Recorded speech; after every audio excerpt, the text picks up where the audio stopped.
According to a survey released on Monday, governance across Africa has improved very little over the past decade. It's attributed to deteriorating safety and the lax application of the rule of law. Leslie Mirungu has more. Mauritius, Botswana and Cape Verde topped this year's Ibrahim Index of African governance. They are followed by the Seychelles, Namibia and South Africa.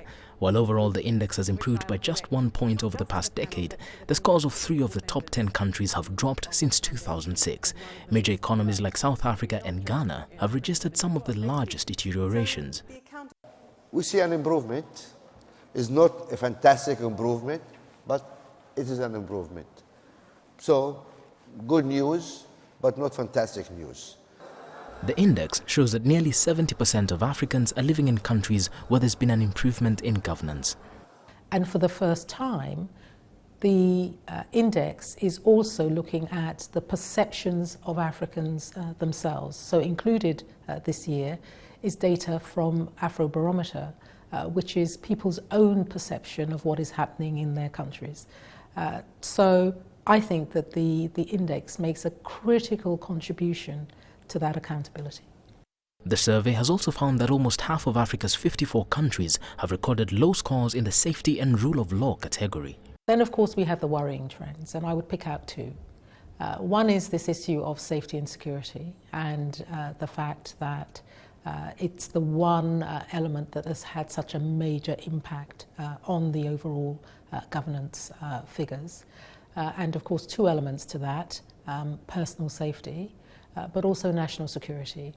The worst performers on the Ibrahim Index are South Sudan, Sudan, the Central African Republic, Libya and Somalia. Leslie Mirungu, CCTV.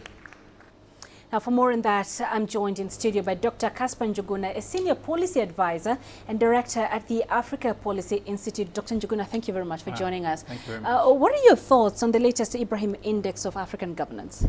I think the latest index has shown us some of the challenges that are going on as far as safety is concerned.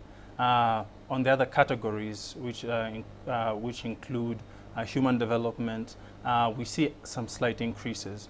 And I think they're really showing us the disparity between the high class, or the ones who are high earners, and low earners. And I think that's what's leading to the issue of safety. But is it fair to say good governance indicators have been on the decline in Africa in the last decade? I don't think it's completely fair.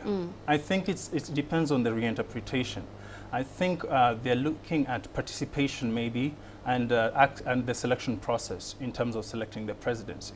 I think when you look at our economic increases, I think when you look at some of the progresses we've done while facing terrorism and other new challenges, I think it's not as fair when you look at the context in sub-Saharan Africa that show that our governance is declining. Yes. But which African countries then would you say stand out for you in terms of being on the right track when we talk about governance? So we have, for example, Botswana, which has shown us how you can manage your resources, how you can create structures of transparency, which then lead to increases in the economy of your country.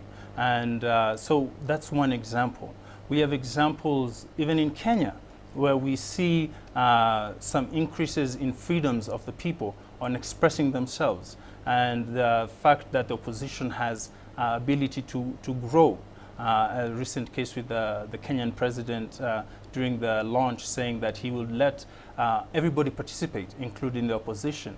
So I think those are 2 countries of just several countries, including Ghana, where we are seeing there is a change, there are improvements in our governance. Yes. Although to counter that, some people would say that the more times change, the more they remain the same. I mean, we've had issues across the continent where presidents are not willing to have democracy in their countries. And then the question then goes to, what are we defining democracy? We're looking at Rwanda.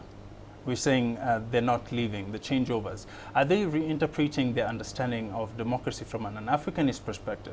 Or are we judging them from a more Western-based understanding of what democracy really means? Aren't the standards the same though? The standards are based on who? right? We're talking about standards here.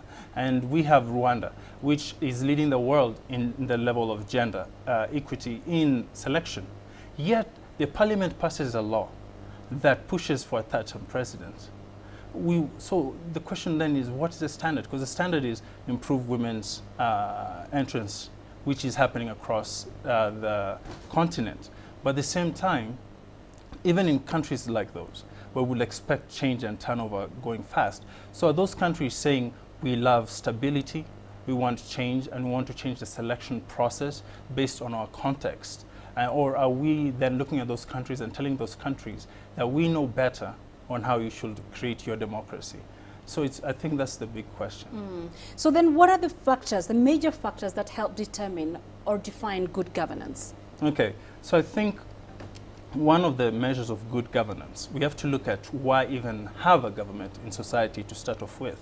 And one of them is, of course, the issue of redistribution of resources. How well can a leader redistribute the resources they have at their disposal, and how fast can they grow their countries? Another one is security. How well can that nation state be able to protect its society and help it build on a fast track? So I think those are some quirks of good governance that should be looked at. Yes. Let's leave it there. Dr. Yes. Caspar Njuguna, thanks very much for those insights.